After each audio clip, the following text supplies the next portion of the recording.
Hello everyone, if you are just joining us, we are trying to access this Twitter live stream.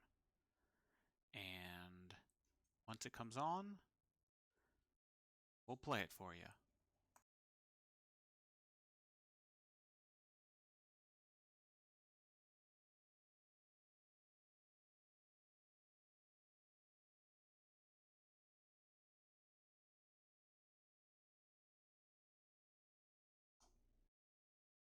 We are currently waiting for the Working Family Party's live stream of Bernie to go live. It should be on Periscope and Twitter, and I will be streaming it here for you. So I'm reloading. Keep an eye. I'm having stream troubles. Trying to check my own stream. Let me know if the stream is having any issues for you. This is supposed to start at 7:30, so my guess is we're not going to see anything until 7:30. Not even a tweet with a video player that says starting soon, but we'll find out. So hang tight. Hang tight, because all it is right now is this graphic. Lovely graphic, but not the video. So we are waiting. I'm going to stop viewing my own stream because viewing my own stream is probably hindering it's hindering my upload of the stream. So, okay.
If you are just joining my live stream as I've tweeted out about it,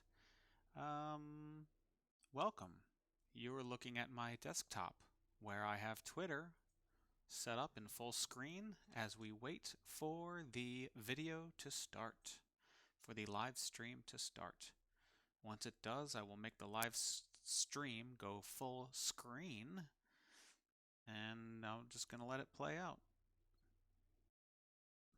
It is supposed to begin at 7:30 p.m. Eastern. It is currently 7:25. I really don't know if they're going to have any kind of link set up before it actually goes live. But we'll sit here and wait. And give it a reload every once in a while. And that's the Borderlands intro in the background. Well, the Asper. And no, it's okay. 2K.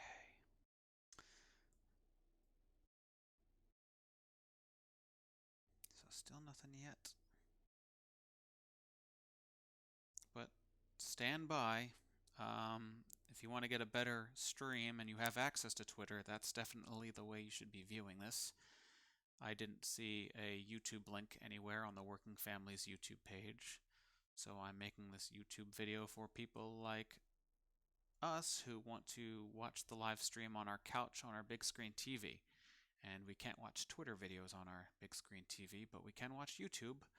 So I am streaming the video on my computer and at the same time live streaming it back up out to the internet, where I will then stream it myself again on the TV. So I'm going to really put my router through the works here. It's going to be downloading the Working Families Party stream, uploading my restream of it, and then I will be downloading my restream of it to my TV. So if it looks jittery to people, if it's freezing, that's why. That's why. Also, I'm reloading. That also doesn't help. And then I'm on my iPad viewing my stream on my iPad to make sure everything's going smoothly. In fact, let me check it now, see if I even hear myself.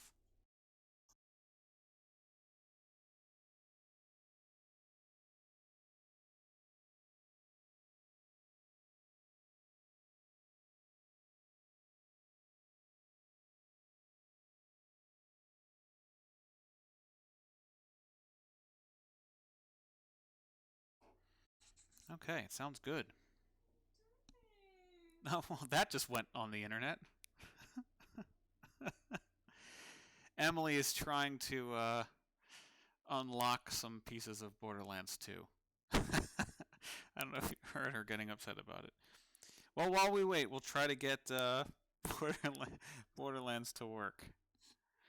Because we're trying to play Tiny Tina's DLC. All right.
Okay, so it looks like the video is live, so we got some video going.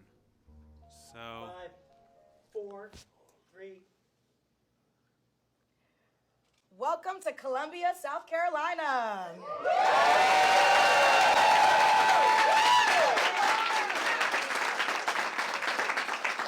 My name is Nalini Stamp. I'm the Director of Strategy and Partnerships for the Working Families Party, and we have Senator Bernie Sanders here today, which I'll introduce in a second.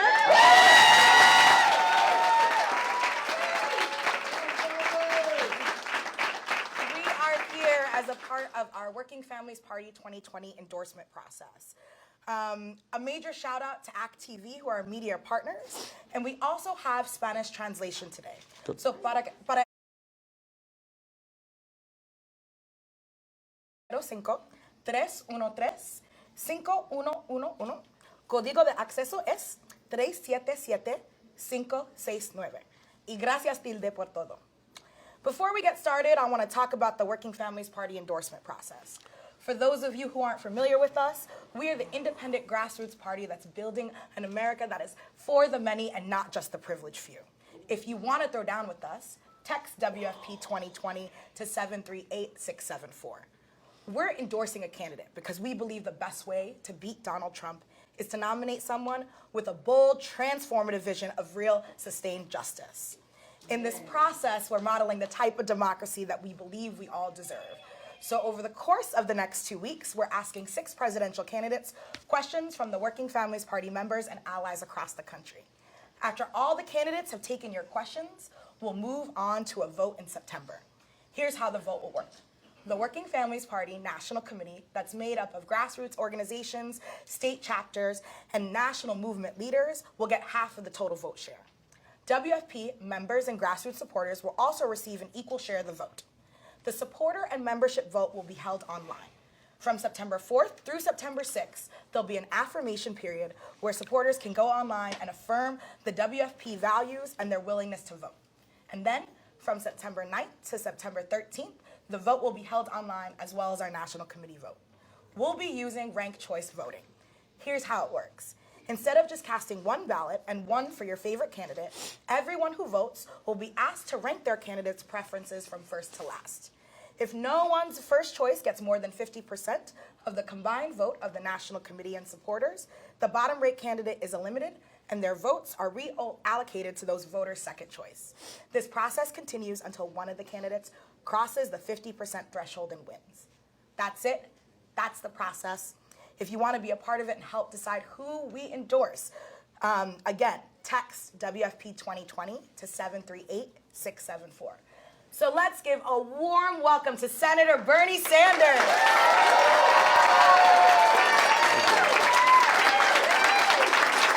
Thank you. Thank you. Thank you very much. This is Southern hospitality, isn't it? I know, it's great. So, Senator, before we start asking questions, we wanted you to just give opening Good, remarks thank you. to our members watching. And I want to say to the Working Families Party, and I want to say to the people in this room, here's the simple truth. We are running a campaign that is unprecedented in the modern history of this country, if not the history of this country, okay? Because what we are trying to do is not only to defeat the most dangerous president in the history of our country. Obviously, we're trying to do that. But what we are also about is transforming this country and having the courage to take on the powerful special interest who the media doesn't talk about, Congress doesn't talk about, but in fact are controlling to a very significant degree the economic and political life of this country. Now, for the last 45 years, we have been hearing great speeches and great plans and great legislation from people who are sincere, by and large, trying to address the problems facing this country. But I want you to look at where we are today. Take a hard look at it. Today, the average American worker, after 45 years of increased productivity and exploding technology, do you know what that worker today is making compared to 45 years ago in real inflation accounted for dollars? Terrible. They're making not a nickel more. All right? Over the last 30 years, listen to this. There has been a $21 trillion increase in wealth for the top 1%. You know what the bottom 50% has seen? A $900 billion decline in real in wealth. Today, you got 3 people owning more wealth than the bottom half of America. You got 49% of all new income going to the top 1%. You got 87 million people who have no health insurance or are underinsured. You got 45 million people are trying to pay off their student debt. You have the largest gap between the rich, and there's one of them, the largest gap between the rich and the poor since the 1920s. So we got to ask ourselves the question, why does that happen? Is it because everybody who's running for president is a phony and a liar? The answer is no. The answer is some of them maybe, but certainly the guy in the White House, we know that, all right. But here is the question we have got to ask ourselves. Why, despite the best intentions of many serious candidates, are the rich much, much richer and the middle class continuing to struggle and 40 million people living in poverty? Yes. And the answer is that no president, and let me be very honest, and I'm the only candidate who will tell you this, no president, not Bernie Sanders or anybody else, can do it alone. Amen. And the reason for that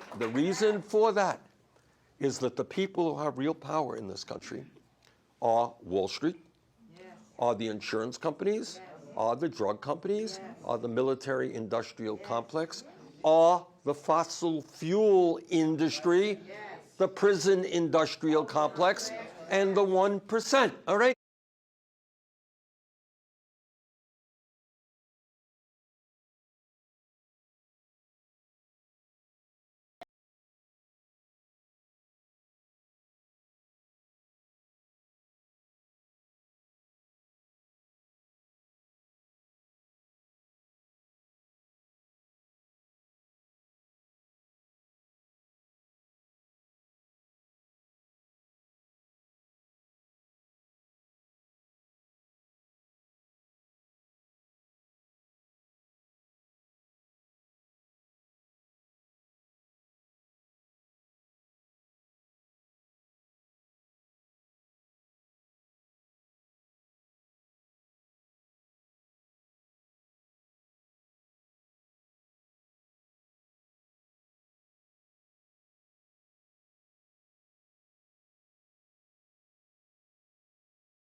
Okay, I don't know what's going on here.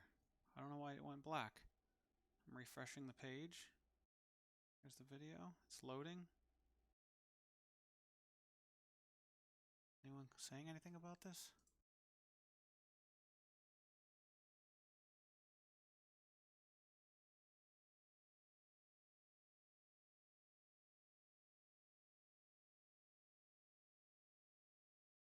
See if this link does any better.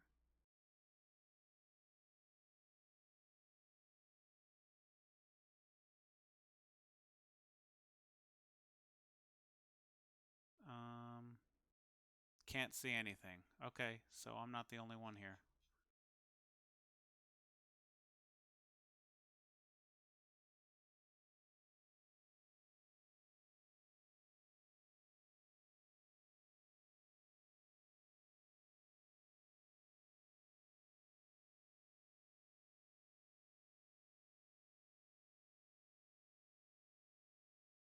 Come on, why does this have to happen with Bernie? Well, nothing I can do except watch and wait. And you don't want to hear me mumbling while we try to figure this out, so I'm going to mute myself and we'll just sit here and we'll wait. And how do I make this full screen? All right, we'll just wait.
LGBTQ youth, and others has become increasingly dangerous as sex workers face violence from both law enforcement and private citizens.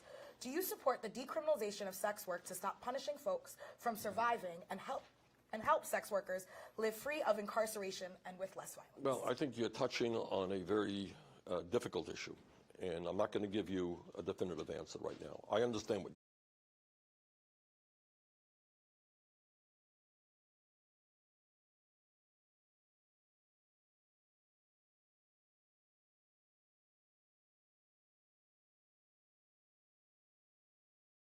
there's a negative to that too. And I think what in terms of sex trafficking and so forth. So it is an issue. This is what I will promise you. I'm not going to give you an answer on that right now. But it is an issue that is worthy of serious study, and that I will do. Our country and the world we face a set of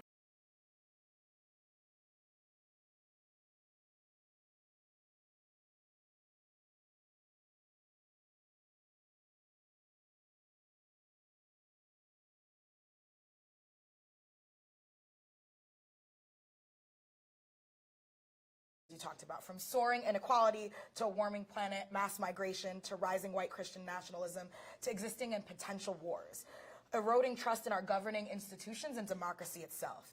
Each of the candidates we are considering for our endorsement have put forward ambitious plans to tackle at least some of those crises, including yourself. Most, if not of all these plans, are sure to encounter considerable resistance from the Republican Party, but of course also from moderate and centrist Democrats, Yes. right, in the House and Senate, Yep. and from wealthy donors and powerful industries. Yes. What really is your plan to take this on? Well, I think that's what I mentioned before. From the Republican Party, but of course also from moderate and centrist Democrats, Yes. right, in the House and Senate, Yep. and from wealthy donors and powerful industries. Yes. What really is your plan to take this on? Well, I think that's what I mentioned before. And I am the only candidate who will tell you. I mean, everybody will give lip service to this, but this is what I believe. If you study the history of America and other countries as well, and you think about how real change takes place, I'm talking about real change, it gets back to what Frederick Douglass said, the great abolitionist. What did he say? I can't remember the exact word. He said, but progress never takes place without struggle. Okay? So you want something, you want Medicare for all? You want to cancel student debt? You think it happens by snapping your finger? It doesn't. If you think about the growth of the labor movement in America, the civil rights movement, the women's movement, the gay movement, the environmental movement, all of the changes that have occurred in all of these and other areas, when did they take place? They took place when millions of people stood up and they looked around them and they said, you know what? This is wrong, this is unjust, and we demand change. And then change takes place. I look, just as one example, let me give you two examples, but many examples. It's all right. I look at healthcare as a human rights struggle. All right, that's what it is. It's not, oh, a better healthcare system. Are all Americans entitled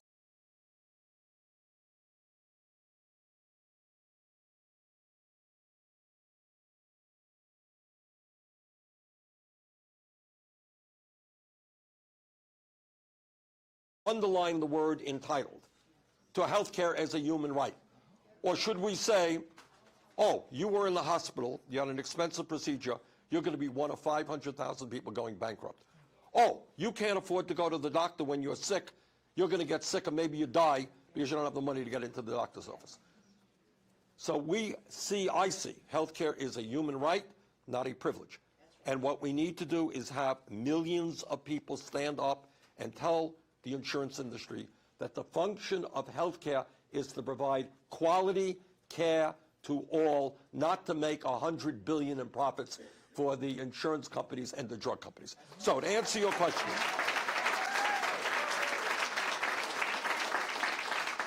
that is what this campaign is about. It's what I just said. I'm not saying vote for me and I'm going to solve all of these problems. Go to sleep after I'm inaugurated. On the contrary, the day that we are inaugurated, because the message of our campaign is us, not me. And we use that word advisably, that phrase advisably. We are in this together. No president can do it alone. Now, in a week or two, I'm going to be going to Kentucky to say hello to Mitch McConnell. Okay? And it's the same point. to have the people of Kentucky, a poor state, by the way, start telling McConnell to start worrying about the working class in his state and this country and not his billionaire campaign contributors. That's what this campaign is about.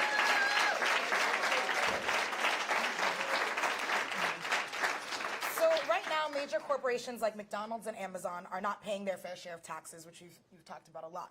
We're being held to account for low pay, sexual harassment, and poor working environments. Yes. How will you get the CEO of McDonald's, the second largest corporation in the world, to sit down with fast food workers across America to create more union jobs? And how will you help workers hold corporations accountable for sexual harassment and abuse? Good question. Gee, right? now that you mentioned it, Look, I'm very proud. You know, in these difficult times with Trump in the White House, sometimes we forget about the successes that we've had. And one of the important successes that we have had, I think, is attributable largely to the Fight for 15 and the SEIU, among others, and all of us.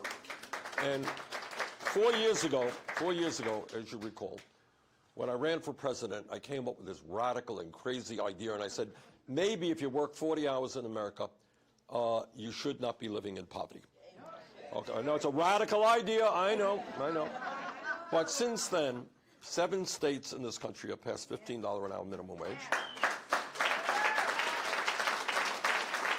And the U.S. House of Representatives has done the same.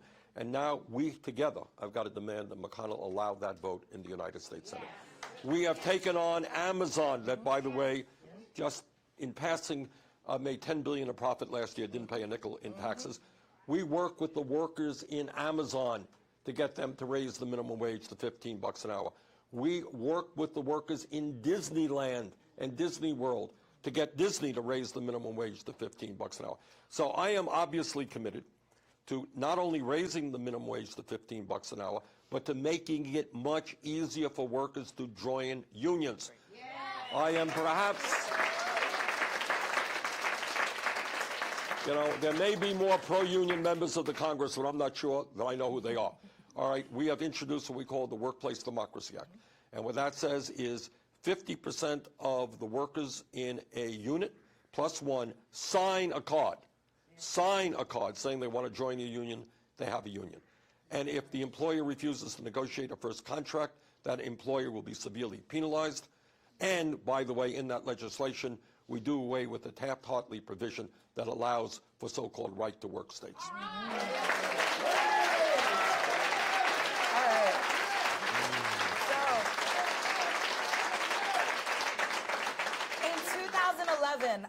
We took to the streets, myself included, as part of the Occupy Wall Street movement, because we were tired of the 1% and the banks not being held accountable post the 2008 financial crash. Right. The crash caused by the housing bubble impacted lots of people, including extracting high amounts of wealth from black communities in the U.S. That's right. Thank you for continuing to point a finger at the 1% as part of the structural problem. As president, how would you ensure that all people have a human right to housing? Good. And if there is another financial crash, what are you going to do to hold those responsible accountable? How many hours do we have? Unfortunately, not that much, but... Right. Let's start off with Wall Street. We'll get to housing. Okay. And this is, you know, we could also talk about criminal justice and what a broken system we have. But I just want to take it back to 2008, when Wall Street's greed, recklessness, and illegal, you got it? Let's underline the word illegal behavior, did devastating harm to this country. Millions of people lost their jobs, their homes, their life savings, and as you point out, especially harmful to the African American community. Massive home loss, okay, home ownership loss. And amazingly enough, the repercussions of that is the people on Wall Street who, in fact, ended up paying billions of dollars in fines. They pay billions of fines. Do you happen to recall the Wall Street executives that went to jail? No. Oh, you don't? Zero. That's right. Just, you know. Zero. So kids selling marijuana end up in jail. But people who is illegal behavior. This is not bad judgment. This is illegal behavior, destroyed the economy with horrendous impact for millions of people. All right. So what are we going to do? Now, you'll also be interested in knowing that 3 out of the 4 major banks in the country today that were bailed out because they were too big to fail. You remember that? Oh, yeah. They were too big to fail. Now, needless to say, voted against that bailout, but they are now larger today than they were then. All right, so here is, without going into a long song and a dance on this, we will prevent another Wall Street crash by breaking up the large financial institutions. Okay? Again, you don't see this, you're not going to see this on TV. You won't read about it in the newspapers. But you have the 6 major banks in this country today have assets equivalent to 50% of the GDP of America. That is over $10 trillion controlled by 6 banks. You know what that means? Think about it. These banks in themselves then own corporations. They determine whether jobs stay in the United States or go abroad. They determine whether CEOs make 400 times what their workers make. That's called power. That is too much power. And in a country where we're seeing increased concentration of ownership in area after area, certainly we've got to deal with Wall Street and break them up. In terms of housing, we have a very serious housing crisis, and it's something we do not talk about. We were up in, I think it was Greenville, South Carolina. And I thought, Greenville, South Carolina, nice town. They got a major gentrification problem up in Greenville. All right, who knew that? But I can tell you, I just came back from Los Angeles, where they got 50,000 people in Los Angeles County sleeping out on the streets. Oh, in Seattle, it is a disaster. So you got 500,000 people sleeping out on the streets of America today, or in emergency shelters. And even equally bad, you got millions of people paying 45, 50, 55% of their limited income in housing. All right? Can you imagine? So if you're paying 50% of $30,000 or $40,000 a year in housing, what else do you have money for? What do you have money for? Can you buy food? Can you put gas in the car? Can you get health insurance? Can you provide for the children? So we got a major crisis. We have a long, and we'll be developing it. But as somebody who has been a leader on housing, we are going to do everything that we can to solve the housing crisis, build the low-income housing, build the affordable housing that we desperately need, get our people off of the streets into decent housing. And by the way, when you build the millions of units of affordable housing that we need in this country, you're going to create a hell of a lot of good-paying union jobs.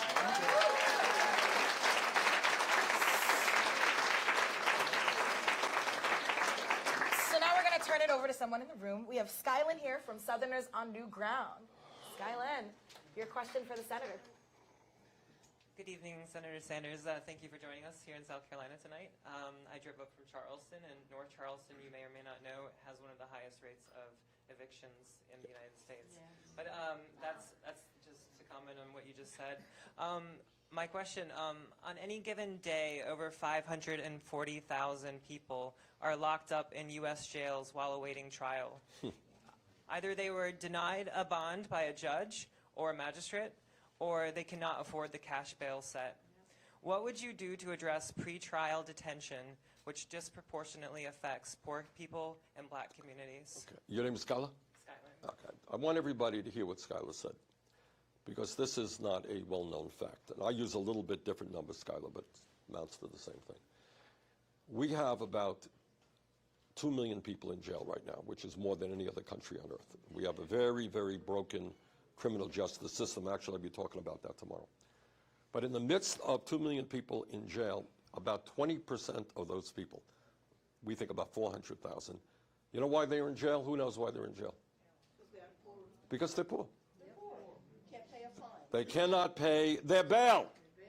So they have been charged with the crime, but not convicted of anything. So they're sitting in jail, not having been convicted of anything, because they're poor and they can't afford a $1,000 or a $500 bail. That is insane. That takes you back to Charles Dickens' period of debtor's prison. And you know, so, you know, we are, well, one of the things that we do in our criminal justice system is to end cash bail in America, which would essentially deal with the issue that you raised.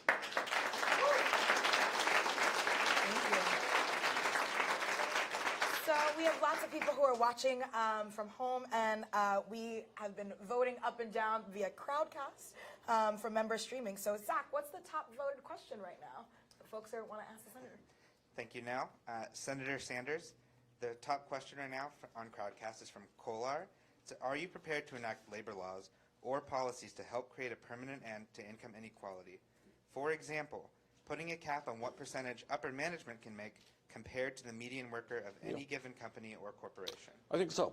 And here's the problem there, and we've got to be thoughtful about how we deal with it. But right now, in the midst of massive income and wealth inequality, one of the manifestations of that is the CEOs who make about 300 times more than their workers. And you see these incredible golden parachutes. There's a guy named Bertolini who was head of Aetna, and they merged with CVS. And you know what he got as a bonus, as part of his golden parachute? He got a $500 million bonus. Okay. Yeah, that's healthcare dollars, by the way. All right. So the way you can do, there are ways that you could tackle that issue. And that is, making sure that companies can't expense that they can't avoid paying taxes on that. But the answer is income and wealth inequality, obviously, has been an issue where I think I've helped lead the discussion in this country. So yes, we are going to, and that question takes us to a broader area. And that is, if you have corporations, for example, who pay their CEOs outrageous salaries, who don't allow their workers to unionize, who don't provide decent benefits or working conditions for their workers, who, while they're making profits in this country, shut down factories and move abroad. How do we deal with those companies? And one way we deal with those companies is to say, if you are not prepared to be a decent corporate citizen, if you like, don't expect to get at the front of the line when you want a federal contract. All right, and that's a tool that we have. All right, you want a federal contract? That's fine. You got to come in with a competitive bid. But you cannot treat your workers like dirt and disrespect them and then say, oh, by the way, we now like a federal contract. So we will use the power of federal contracts to make sure that we can increase the number of decent corporations who treat their workers with respect in this country. Thank you.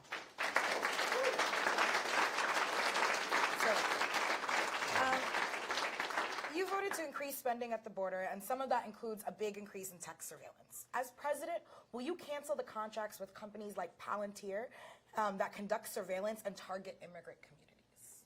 Well, let me look at it, but my assumption is that we would.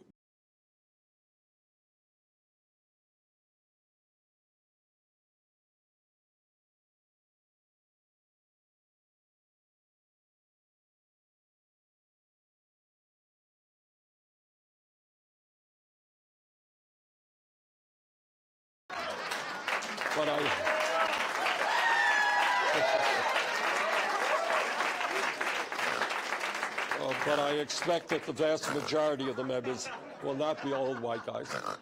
You're good. I can't.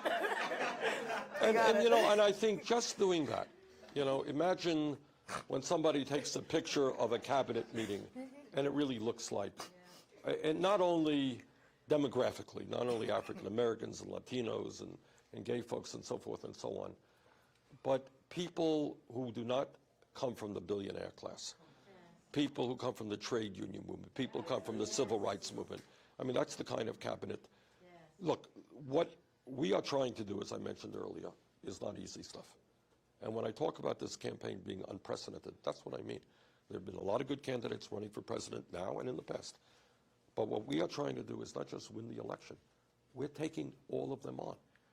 And if you think I can do it without having brilliant people who have a history and a day-to-day knowledge of and working with exploited communities in this country, who know what it's like to be living paycheck to paycheck, know what it's like to try to negotiate a decent union contract, know what it's like not to have any health care for your kids. All right, those are the people we will have around us. Thank you. This question is coming from our partners at Make the Road Action. Immigration enforcement by ICE and CBP is out of control. Yes. CBP. Systemically violating immigrants' rights, tearing families apart, and caging our loved ones, and even killing people, as we're seeing recently. Do you support defunding or even abolishing these agencies and implementing strong accountability measures and decriminalizing migration, which is repealing Section 1325 of the U.S. Code? I support decriminalization in this sense. Look, and obviously, it goes without saying that we need comprehensive immigration reform. We need a path towards citizenship for the 11 million who are undocumented. Now, we got an ugly, ugly, ugly and difficult situation at the border right now. Yes. And that is, it is incomprehensible that the United States government has been involved in snatching babies from the arms of their mothers, yes, putting children into cages, separating kids from their parents. That is not what this country is about. And in terms of the issue of decriminalization, when you have a mom and her kids taking a very dangerous road of 1,500 miles or whatever it is from Honduras or Guatemala into the United States, you can call them many things. They're not criminals. What they are doing is fleeing violence. They're fleeing incredible poverty. Now, how you address that issue, in my view, and what I will do as president in the first week that I'm in office, is call a hemispheric conference with the leaders of Central America, Mexico, and other countries, and sit down and say, how can the United States of America help these countries who are now in very bad shape, all right, rebuild their economies? Because everything being equal, I don't think a mom wants to travel 1,500 miles with her babies to go to a country where she can't speak the language and so forth, all right? So what we want to do is help rebuild those countries, work with Mexico, et cetera, to do that.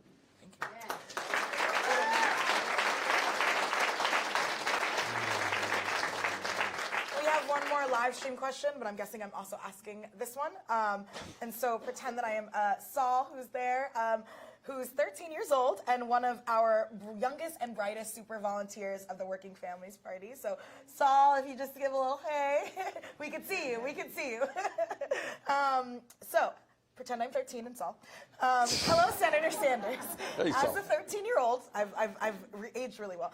I know that the climate crisis is going to impact my future and the future of everyone in my generation. Yes. This isn't an issue of having beautiful nature and national parks, though we need those. This is an issue of whether or not we have a planet to live on. Yes. That is why I'm asking you tonight, will you make action on climate a priority in your administration? And if so, what specific actions will you take in your first year as president to fight climate change and pass a Green New Deal? Yes. Well, Saul, thank you very much. Yes. Because everything you said is right.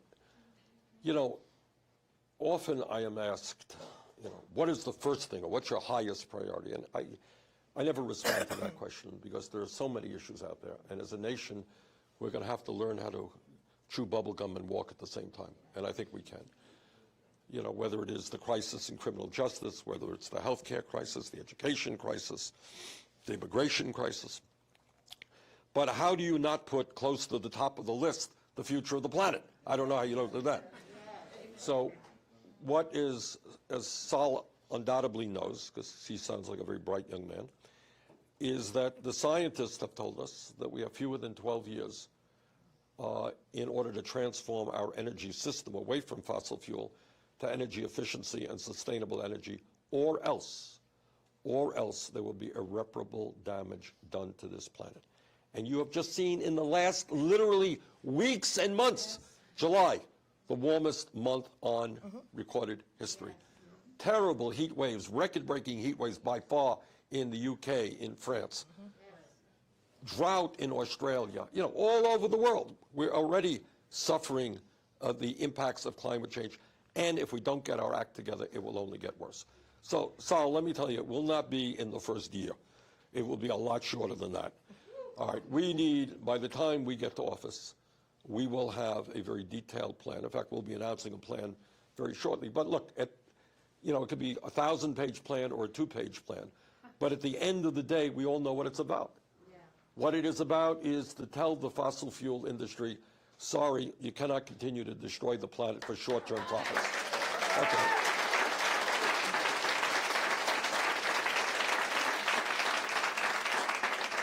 And secondly, as part of a just transition, the coal miners are not my enemies. I am pro-worker. They're trying to feed their families.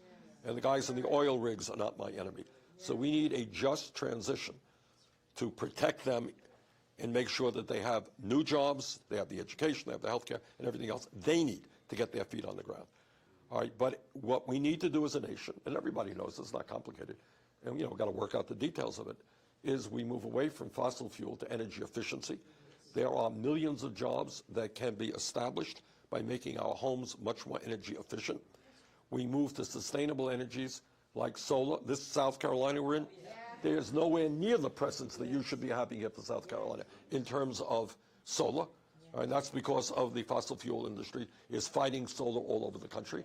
Wind has huge potential. Texas, Iowa doing a good job in wind. We can do a lot more. Hydropower should be developed to its full extent. Geothermal is out there. We need to transform our energy system, and we can do that by rebuilding our rail system, by moving toward the electrification of transportation in this country. So, and when we do all these things, we again create millions of jobs. And the last point that I would make on this, Sal, is it's not just what we have to do as a nation. Truth is, we can do all of the right things. We are in this together. Whether you like it or not, we're tied at the waist with China and India and Brazil and every other country on earth. So, you know, what my view is, you know, it is, I don't want to get into Trump. We're tired of talking about Trump. But, you know, you got a president whose ignorance, in this case, is so dangerous to the planet. So as president, no, I will not be denying the reality of climate change. I will be leading the entire world to come together. Okay?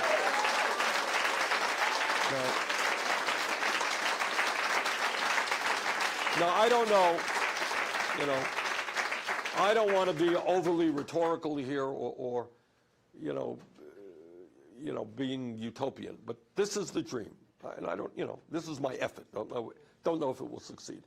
We spend now about $1.5 trillion a year on weapons of destruction, all right? All over the world. The United States sends more. We spend about $750 billion. The rest of the world spends together that much money. Now, what about a president who says to the world, hey, instead of spending all of this money on weapons of destruction designed to kill each other, what about pooling our resources and fighting our common enemy, which is climate change?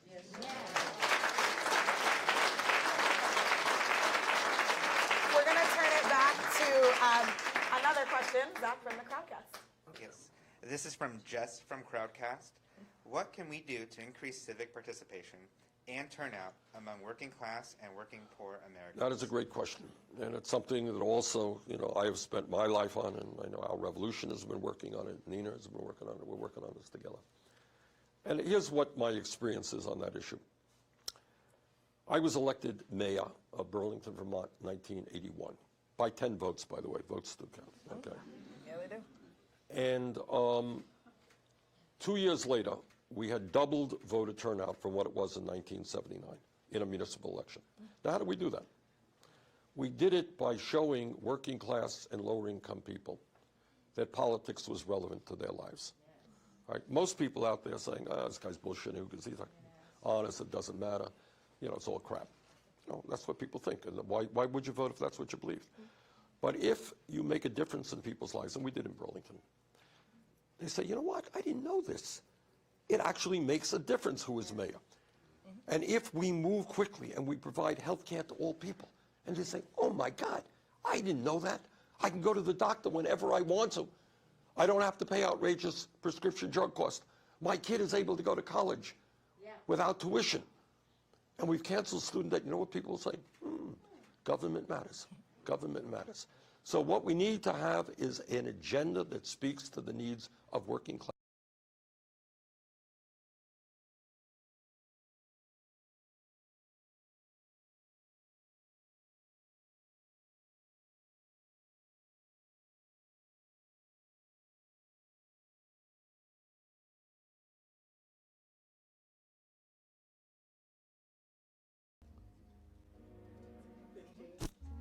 Okay, so hi, I'm back on my microphone. It looks like the stream just stopped. It didn't freeze, it literally stopped because it's saying 41:28 is the full. So that's another mistake. Come on, Working Families Party, get your lives in order. I thought they fixed all the bugs when Warren was the first one to go. But here we are. And there's the recorded stream from earlier. Let's go back to their page, see if they have a new stream somewhere. They do not. This is ridiculous, man. This is ridiculous.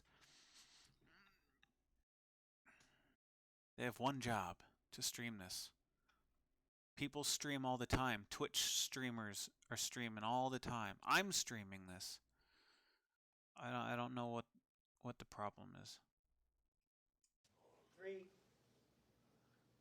So does this Even video have all Bur- the black? Bernie. Percent. Oh no, there was when it was black. So the screen went black. Wrong. This is I assume this is scheduled from 7:30 to 8:30, but it didn't. We went to black at around 7 minutes. It went 8, 9, 10, 11, 12, 13. So it didn't come back until around till the 13th minute.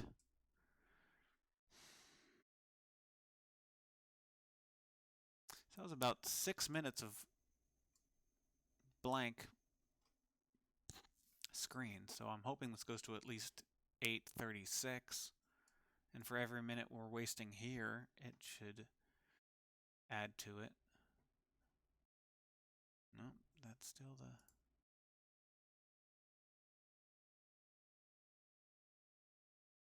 Oh, that's a screenshot. I saw live. That's a screenshot. Really sorry, guys. If anyone's watching my YouTube stream, it's not me. I am streaming their stream. So if something's not working, it's on their end. If you're hearing me, it means my stream is fine.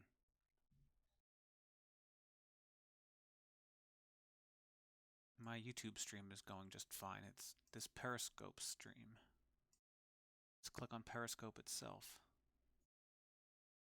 Ended 3 minutes ago.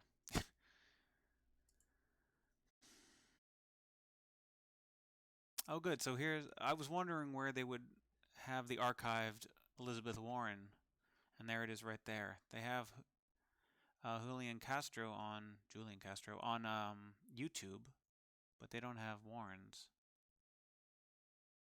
And notice, 1 hour and 2 minutes for Warren, 1 hour and 4 minutes for Castro, only 44 for Bernie. Come on, because it ended too early.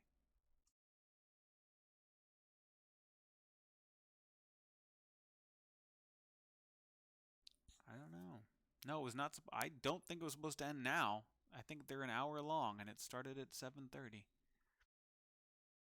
Let's click on the tweet and see if anyone's saying anything.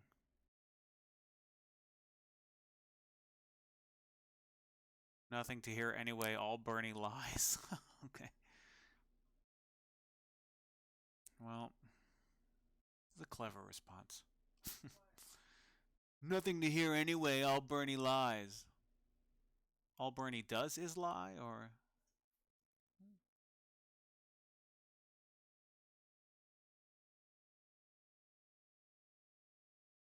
I'm trying to think of something clever to say. Friends of Jimmy's, President Trump and law enforcement, thumbs up. God, family, Constitution, motorcycles, and Second Amendment. Socialism is for the lazy.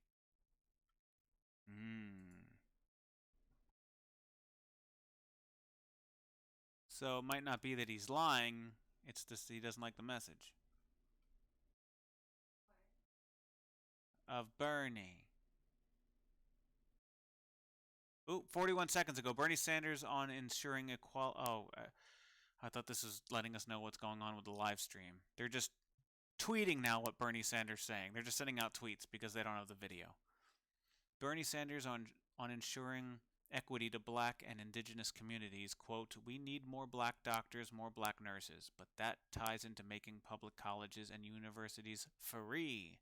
Hashtag WFP 2020.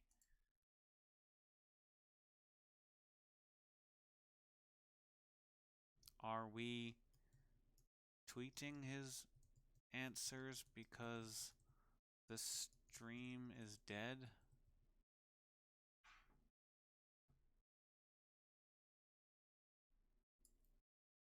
My reply tweets are, I'm trying to be polite about this.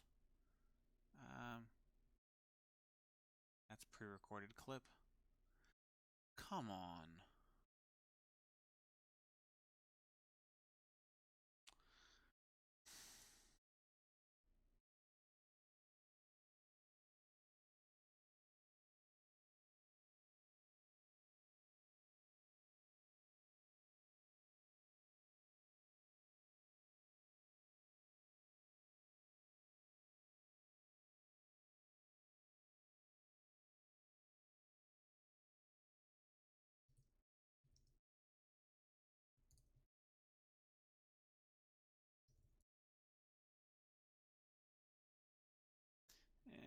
Not what's he called it? It's the DVR. It's the archived.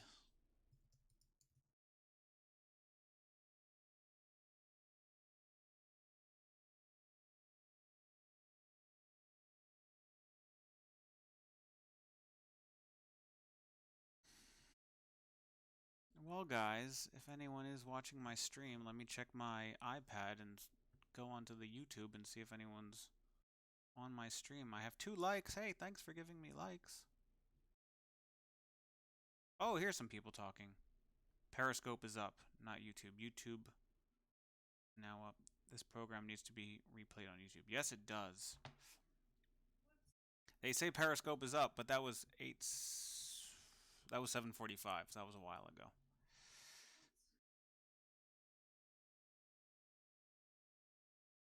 Game of the year. Sorry, followers. Emily is trying to work on Borderlands in Steam. I've been trying to get her to play Borderlands for a long time. We played it a long time ago. Borderlands 2, by the way.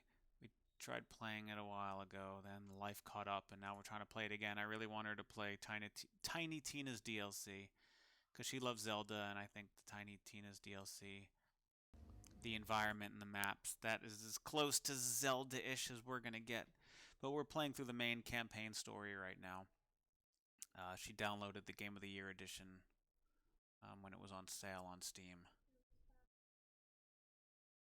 Oh, she was looking at the Batman. Oh, so maybe she got the Handsome Jack collection of Borderlands? Yeah, that's probably what you got. Borderlands 2 Game of the Year, Handsome Jack collection. We got some DLCs. Now we're talking about Borderlands. Come on, this is ridiculous. Bernie's on. Bernie's answering important questions, and I'm sitting here talking about Borderlands. Oof.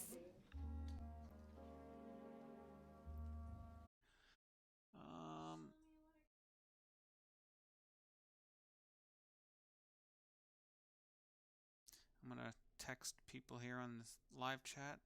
Sorry, everyone. Periscope is down. You're hearing me say it, and you're gonna see it in the text.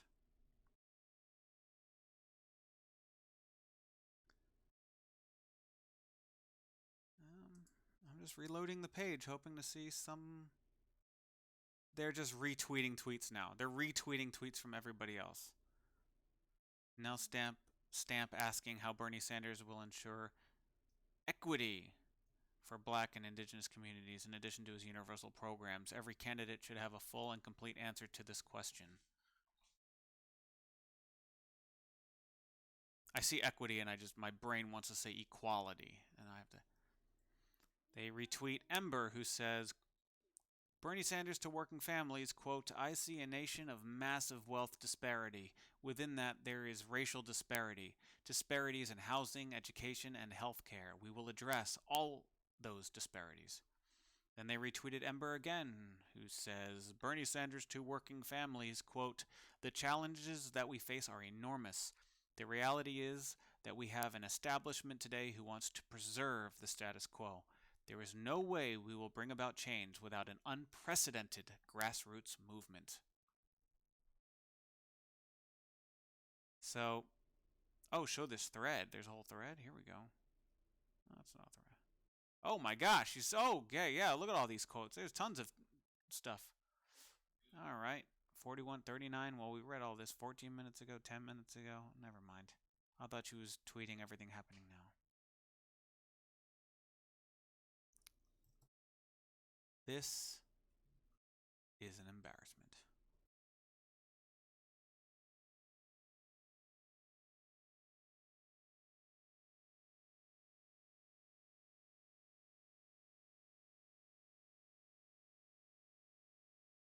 That's what we clicked on. All right, everyone. Well, I'm going to go silent so you don't have to keep hearing me ramble. And you don't have to hear crosstalk about Borderlands 2 while we're trying to watch something extremely important here.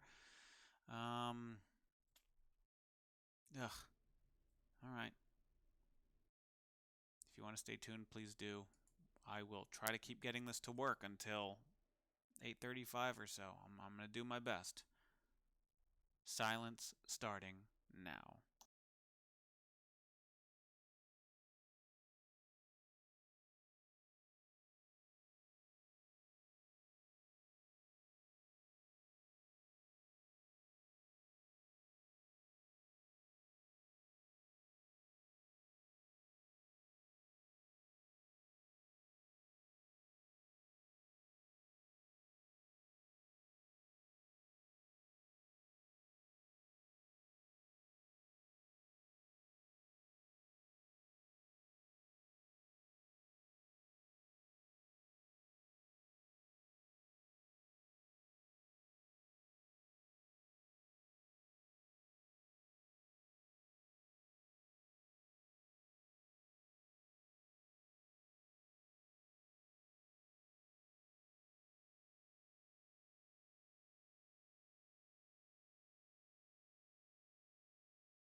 Okay, well, this Bernie Sanders event is BS in a different way.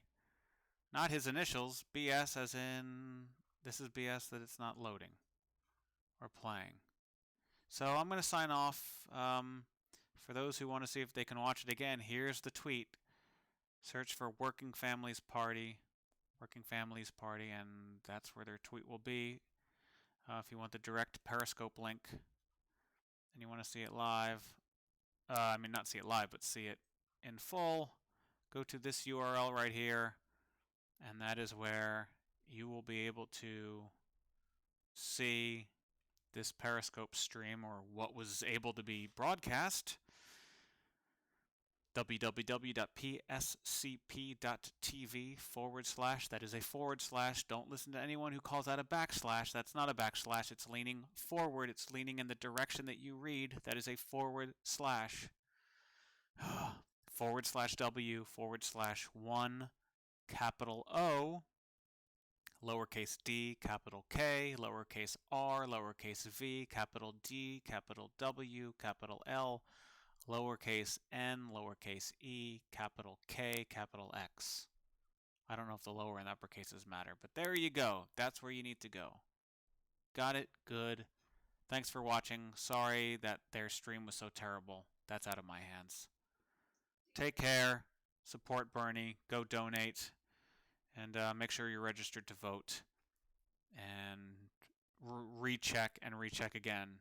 Continually check to make sure you're registered and that they're not throwing you off the registration list. All right. Peace out.